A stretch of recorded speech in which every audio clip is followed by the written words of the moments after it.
Welcome, everyone, to the Special Education Inner Circle podcast. I'm your host, Catherine Witcher, and today I have with me Dr. Roseann, who is going to give you insights, strategies, and a whole new perspective on what you can do in 2021 with all of the anxiety and stress that's happening inside of special education. So, Dr. Roseann, thank you for being here today.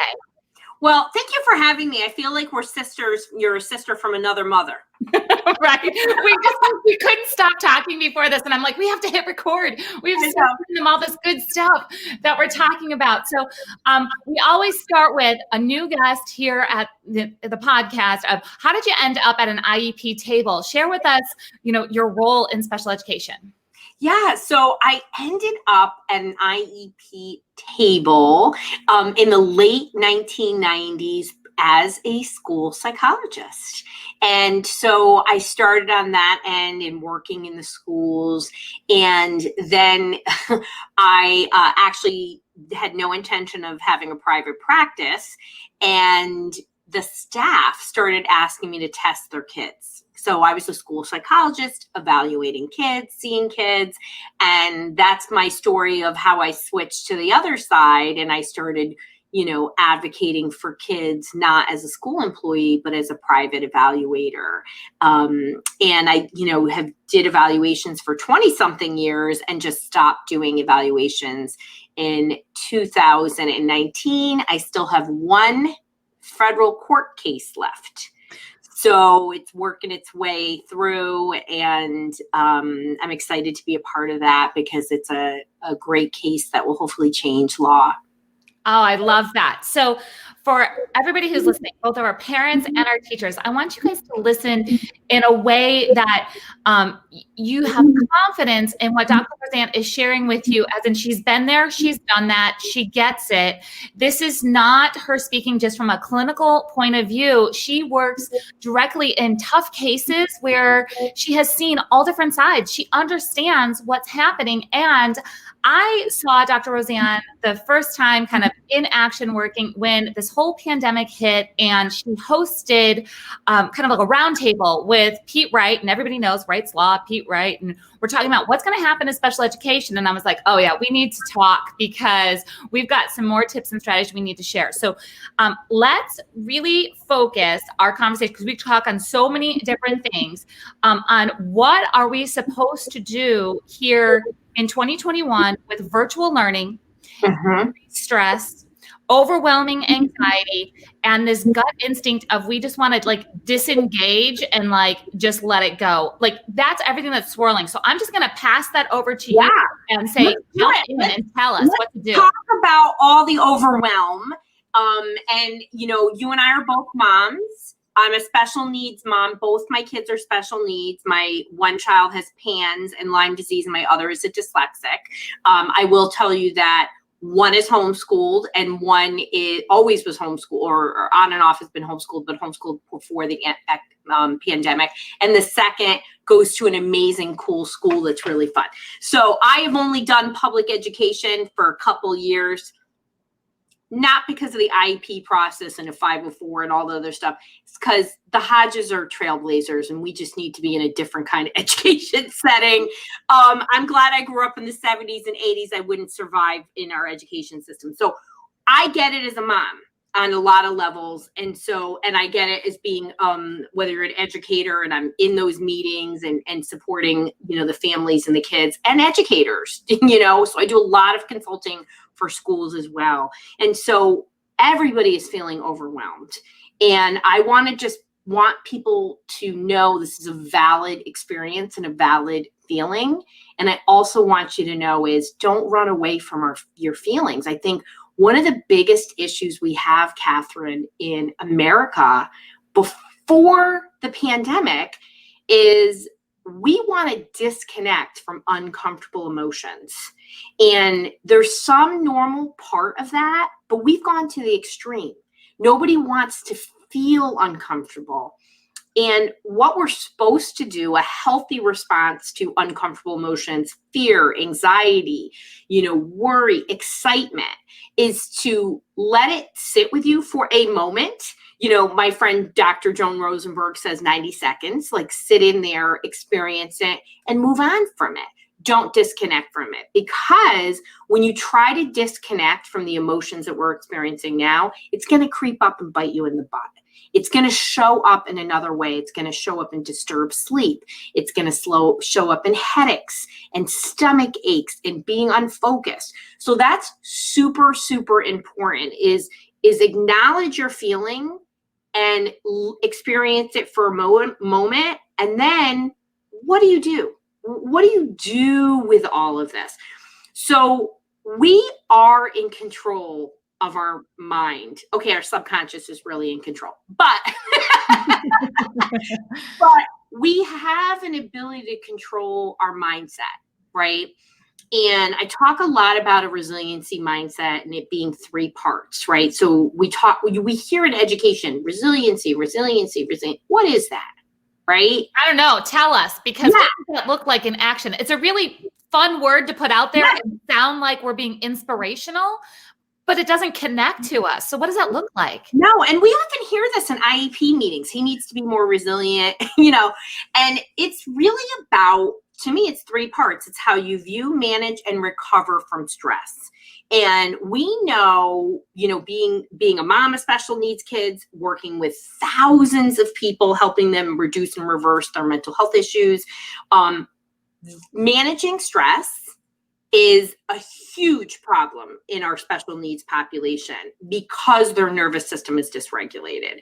And just overall, what does that mean? A nervous system being dysregulated? It means that we have our nervous system, we have something called an autonomic nervous system. And so there's a chill out, relaxed state. I call it my hot tub state. It's a parasympathetic chill out state. Remember that, mom and dad, pre-pandemic? And then maybe some of you do know it because we're doing some of the things we're going to talk about. And then there's a sympathetic, high stress, your body thinks it's going to war kind of state. And what's happening is, before the pandemic, we were moving towards in a constant activation state due to chronic stress. So our kids are stressed.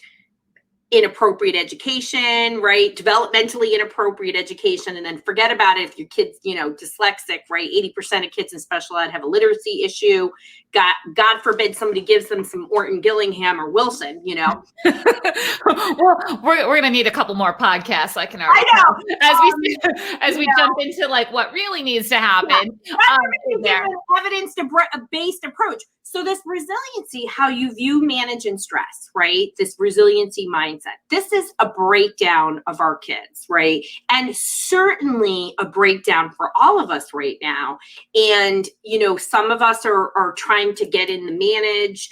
Some of our kids are really not recovering well, right? So, when we think of a young child and having a tantrum and, you would say, how long do they recover? Is it an hour? Is it 10 minutes? Is it quickly? That has a lot to do with how you cope. But if we go to the beginning of how we view stress, right? This is where the magic happens, because if we can change how we view our stressors, right? And I'll give you a great example. If we change how we view stressors, we don't activate. We don't move to this place where what are people doing now? They're panicked, they're anxious, and they're depressed and isolating, right? So today was a great example in everyday life. And when I say that, working through these 3 parts, this is everyday life, people. Just like our kids in our IEP, we want them to have high frequency so they learn. That same learning is with emotional health. I hope you're having an aha moment. So going to the therapist once a week ain't gonna cut it. It's a daily practice. The daily practice, and I don't want people to feel overwhelmed by it. It's little things. So today, my 10-year-old Giancarlo is my frequent subject of discussion because he's just a kid that's easy to parent, right? He's dyslexic, but he's like a 57-year-old, right? And he says things like, Mom, I'm really tired. I'm going to bed. Like he would say that at 5, you know what I mean? And we'd be like, you want to stay up in the bonfire? I'm ready to go to bed. He's very self-regulated. So today at his school, they get to go sledding and stuff like that for PE. They do anything that's so cool. So we left his sled at home, and he was in the backseat of the car, and he said, darn, I left my sled at home. And he wasn't upset or anything. And I said, John Carl, we're already late. Let's just go back and get it, And I go, when you're late, it means something's going to go down. He's like, no doubt, and I was like, I really loved how you just were like, okay, I didn't have my sled, and it was a moment for me not to freak out. And I wanted to reinforce how he coped with it. Would have been a major disappointment. It's like, Catherine and I were talking, it's the first decent snowstorm we've had in Connecticut in 3 years. So everybody else would have had a sled, but John Carlo. And, he handled it like a champ. How he views stressor, because we've been working on this for a long time. And I want you to know, if your kid's 25, it's not too late to start. And I Wait, so all the parents who just said, wait a minute, I need to know how to do that. Like, it's not too late for us either, right? Not too late for you. So like in that moment, I could have been like, darn it, a few more expletives. I'm already late. How dare you forget that? Right. And I'm not saying I'm perfect. Please let me know. Like, I am not perfect. I've had my meltdowns, but I have come to realize more than ever that it is those moments that define your mental health. So it was me holding my stuff together. It was him holding his stuff together and taking a moment to talk about it, because I want him to start changing how he views stress. So in this pandemic, why are people freaking out? We have legit reasons. We have people who've lost their jobs. And, maybe not even having food, not having access to computers. I mean, just real legit stuff. But there's a lot of people. I mean, I live in an area of the country where it's one of the wealthiest counties in America, right? So there's a tremendous amount of assets. People are losing it. People are angry at the world, and they're attacking people on a small level. They're, just like the person that yells at you in the grocery store and you're like, what just happened? Right. We're not seeing reasonable reactions that are happening to things. And then you put, the special needs layer on top of that. And then you put virtual learning layer on top of that. And, the mom's trying to make macaroni and cheese. Well, the Zoom meeting is on, and she's like, I can't keep my stuff together during this because I have to log into the Zoom and I have to get the macaroni and cheese done, and my child's going to melt down on the floor. So like, that's the moment that I'm hearing you say we need to recognize, okay, what do I really need to be thinking about right now? What do I really need to thinking about right at that moment? But let's talk about what I've done even with my own kid to prepare us for this moment, right? So we talk about mental health, right? We talk about when something junky happens, or a disappointment, or a freak out happens, we problem solve. So a lot of times we're like, our kids have learning issues. And that learning, like I said, doesn't just stop in the classroom door. Some of our kids have high EQs, like my little guy's got a high EQ, right? And he came out that way. Please know that he sort of came out that way, and his brother didn't come out that way. So I always ask people to explain your acronym for everybody. Yeah, so your emotional intelligence. Yeah. So, some people have an innate component in learning math and, or reading, and other kids have really high emotional intelligence, right? So my little dyslexic with the super high emotional intelligence, and of course, hands-on engineering skills. And, some kids, we have things we have to work with harder, right? And so stress management, resiliency, how you view stress, how you manage and recover, these are all things that are majorly affecting children in general, but during this pandemic.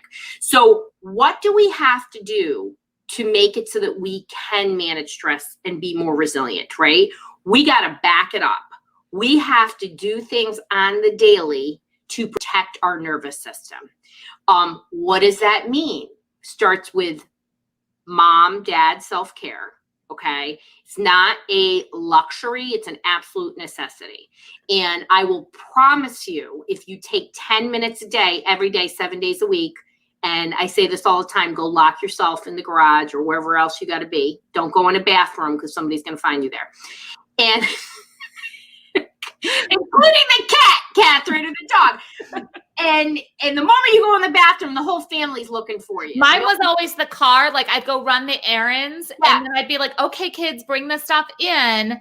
And then, you know, eventually like 15 minutes later, they'd be like, where's mom? Oh, mom never got out of the car. Like that was my transition time to deal with whatever was going to come up next. Yeah.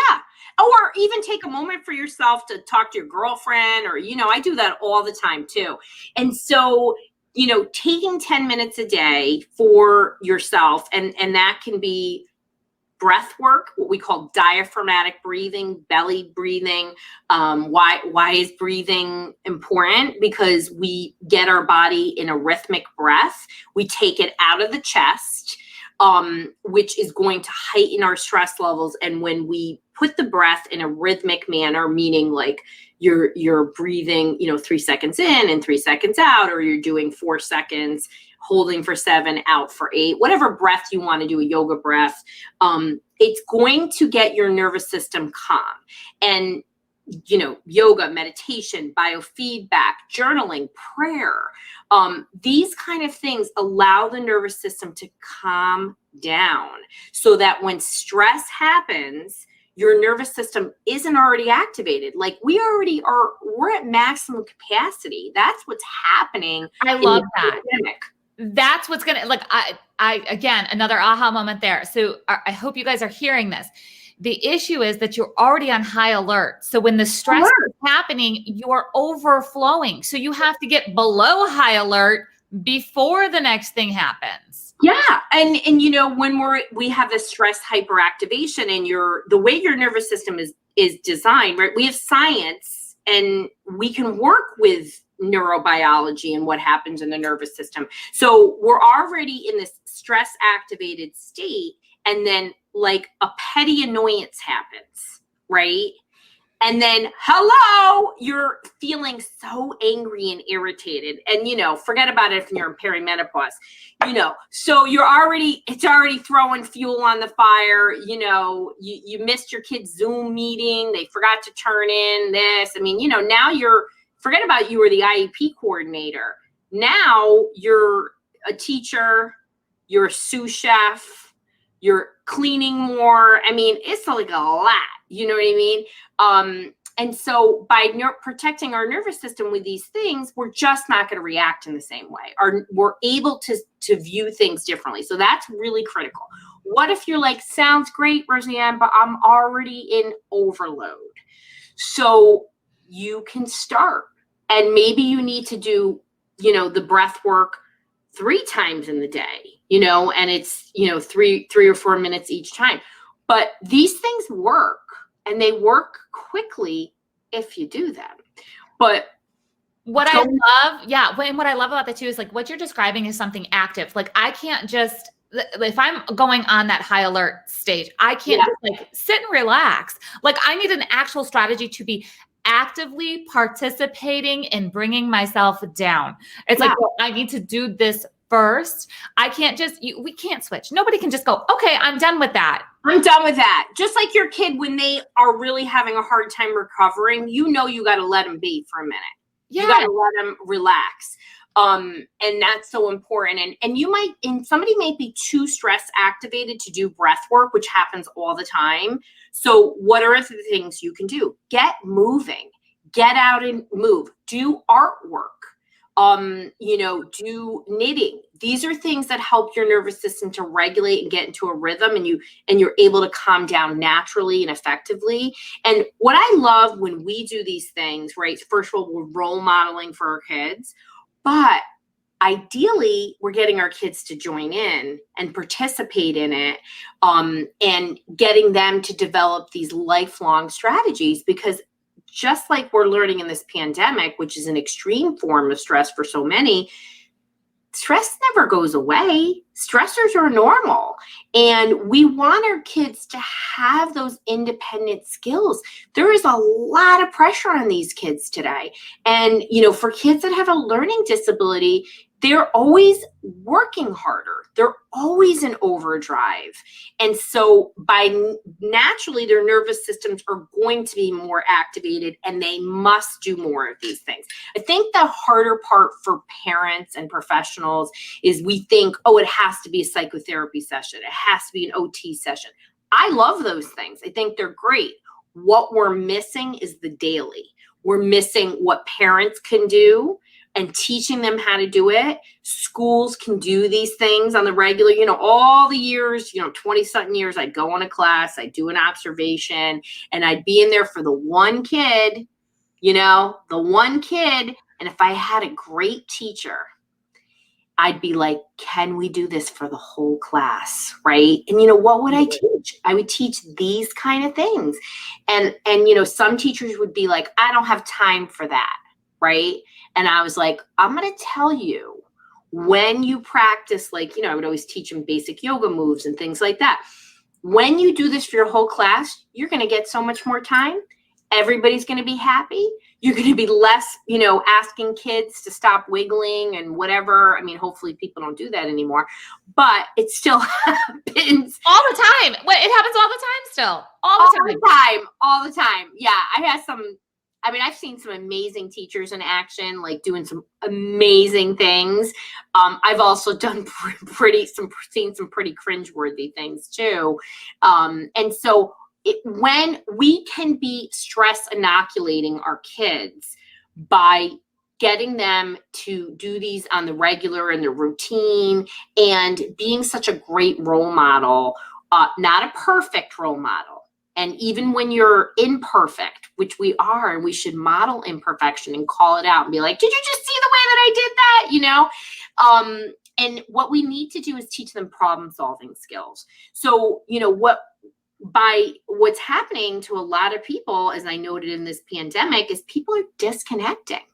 Yes. They're like, I'm done. I don't want to feel it anymore. So I'm just not going to deal with anything. That is the worst thing we can do. It's all over the place because everybody thought, we were saying this before we hit the record button, like everybody thought okay, we've got 3 weeks of shutdowns. Okay, well, just another month. Okay, well, maybe after the election. Okay, well, maybe everybody had these milestones that they were anticipating. Okay, once we get to this milestone, it will get better. But yeah. What I'm hearing you reinforce is that we can't wait for other things to get better. You have to pause every day and take care of yourself, regardless of whatever the next milestone or decision or thing is that we can't control. Well, and let's talk about that because that's really a lesson, right? So first of all, I'm going to say something nobody wants to hear, right? I don't think we're getting back to normalcy till about 2023. All right. You guys are going to have Dr. Roseann's contact information. You heard it from her. 2020. Don't email me about that. Yeah, I'm just going to let you know because, the Spanish flu took 3 years. So I know a lot of stuff about infectious disease and viruses. And if you want to follow, virology and the pathology of, of what happens, this is what happens. So it doesn't mean we're doing what we do now, but I don't think we're getting back, and it may look different from going forward. And some of those things are not so bad, especially in our special education world. Well, I say special education fell apart in 2020, and we have the opportunity to put it back together better than ever. I love that. That's where our listeners are at. So they're saying, don't disengage. Like we're telling you right now, guys, stop disengaging but you don't have to engage with other people's expectations if it's not working for you either. It's okay to advocate for yourself and for your child. So let's just say you need that extra transition time before the next Zoom meeting and you need those extra breaths and you decided, if you need permission, hear this right now. Dr. Roseann and I are giving you permission to show up to the Zoom meeting late because you did some breath work to make sure that you guys were both regulated before you signed on. Absolutely. They're going to try to shorten that meeting anyway. So, but we have to, how do we know it's not better? And what I love what's happened with all the neurotypical kids, everybody's gotten a taste of what it's like to learn in a challenging situation. But for our special needs kids, they're always struggling, right? And so I think people are being creative. I think they're understanding we need movement and routine and lots of healthy things infused. And we're learning when you teach to learning in the worst conditions, boy, some good strategies come out of that, right? Yes. And even, I wrote this book, Teletherapy Toolkit, and I wrote it for therapists. It's the first book ever written on teletherapy activities, because we need a different way, and therapists are not trained in how to do teletherapy. What did I do? I made it kinesthetic. I made it visual. I made it where we're teaching kids to connect to their bodies, because therapists were freaking out, just like teachers were freaking out at first. No training. Teachers rose to the occasion. Our leaders rose to the occasion. I think we're still working things out, but this is a hard time for many. And I believe, like you, I think one of the best silver linings out of this whole thing is a refocusing on mental health. And we're realizing that our kids, long before this happened, are struggling. I also think some kids in this time are doing amazing at home, a small subset. Yes, there are. There's definitely, when we talk about all the struggles, there are some people that are like, this is working out for me. Like, I don't want to go back to how it was before. And I'm telling them, document what's working, because we can adjust when things go back to whatever normal is going to be. We can adjust. In the special education world, we have and people get when I say this, I'm like, but we have the luxury in special education to individually design the program. Well, then let's do it. Let's do it. Yeah. Oh, and I've been able to do that for people that I've worked with, that we have some unbelievably creative programs I'm not allowed to discuss, but you got gag orders on YouTube. Me too. I know. Like, you can't tell the good stuff sometimes. And for everybody who doesn't know what we're saying, this is what we're saying. What we're saying is Dr. Roseann and I, we have worked on some things where we've got some really creative solutions. And the only way we can get them for a family is if we sign a piece of paper that says we won't tell anybody exactly what that is. I know. But I can say that, I definitely have had cases long before the pandemic where basically we sort of made a homeschool-based programming with a lot of really cool things in it, including Dr. Rowe being involved. So there are ways to do it. It's always with good data and documentation, of course, and an amazing team who has the best interest of the kid at heart. Is like the perfect situation. I'm not saying it always happens, but I've had that happen many times, actually.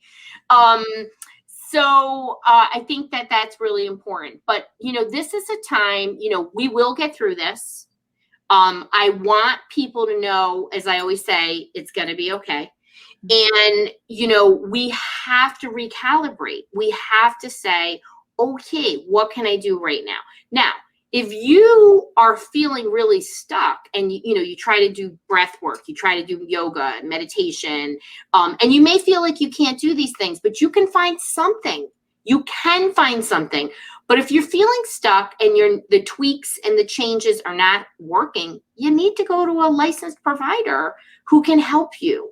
And I really believe it's a therapist, because we need to change our behaviors, and sometimes you just need to have guidance.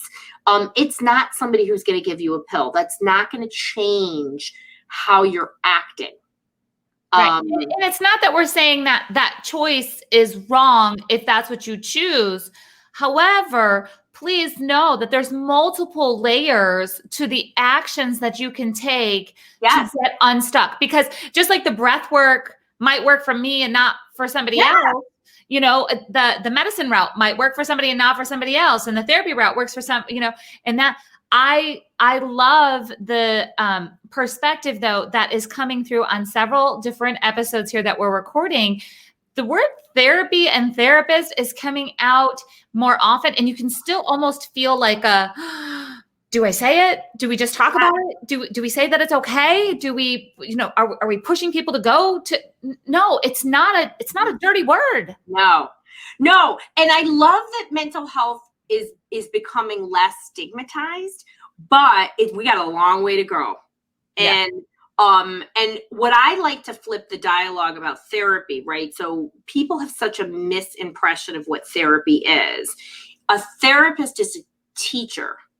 It's somebody that really helps you to learn new ways to think and act. And we can't do one thing. And, regulating the nervous system is absolutely one part. That's the basis of my work. And the other part is new learning. And when you marry them together, hello.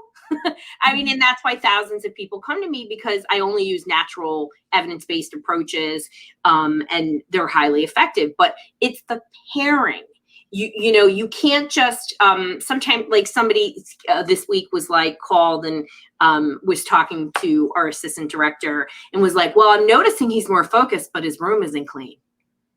And and I was like, well, did you go back in there and show him how to clean his room? No, he's old enough. He's a teenager. Should know how to do it. Well, it's the first time in his life he's been alert. We've got to do teaching. And it's the same thing with, coping and stress management, and right now, we need to employ as many healthy things as we can. Like, we need to eat as well as we can. We need to exercise. We need to talk to our buddies. Yeah. We need to do a lot more hugging of our kids, even if they're a teenager and they won't let you. You tell them, I'm going to hug you. You know what I mean?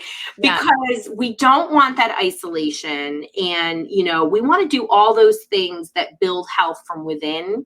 And there's so many ways to do that. And it will create a wave, right? So a lot of times we're fighting so hard in IEPs for the big things. I want the Orton.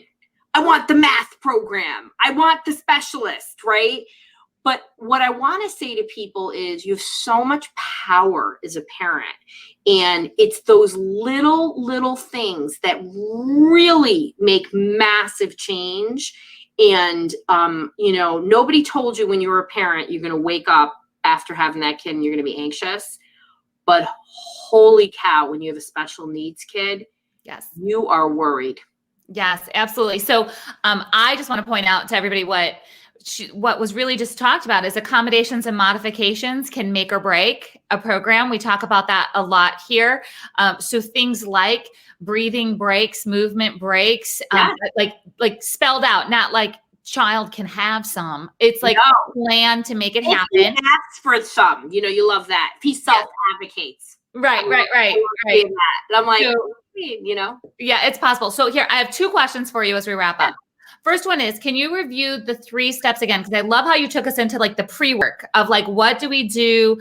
Because we are all on overwhelm and everybody wants to get out of it. And you like flipped the whole conversation. You're like, okay, but before we get out of it, how about we talk about how not to get into it in that way? But what were those 3 steps that you mentioned? So a resiliency mindset is how you view, manage, and recover. And when we support our kids in those 3 steps, right? If you have a kid that already is difficult and he goes right, that it's where you got to start is teaching him how to recover and doing support there. But some of our kids need support at all of those, right? So you may have a kid that's a decent manager of stress and you're like, wait, I got to get him to change how he views things.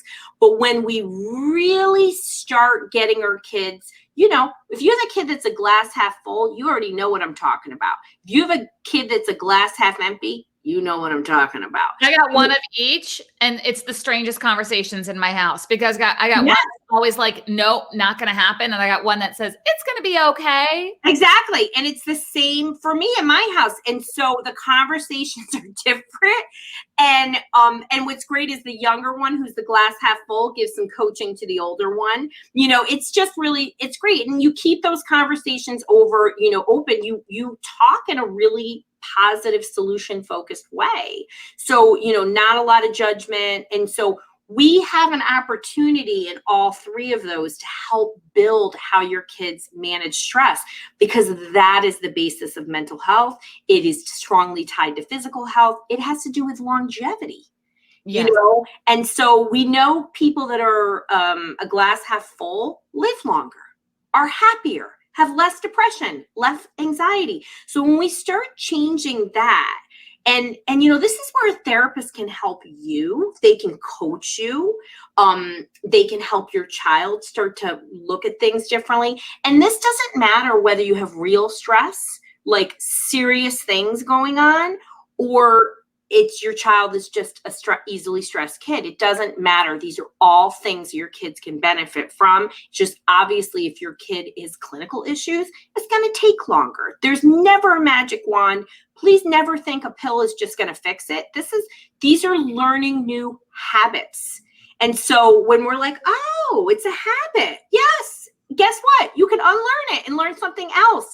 I think it becomes like oh wow, I never thought about it that way.